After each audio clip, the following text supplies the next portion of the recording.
Friends, आज आपण खानदेशातील प्रसिद्ध कैरीची भाजी बनवणार आहोत, जी लग्नाच्या पंक्तीत एकदम आवडीने खाल्ली जाते अशी.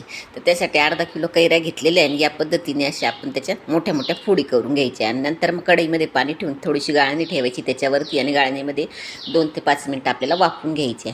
मग नंतर त्या नरम झाल्या तर लगेच झाकण काढून आपण चेक करून घ्यायच्या. त्यांचा रंग बदललेला दिसतोय आपल्याला, मग लगेच काढून घ्यायच्या, त्या साईडला ठेवायच्या.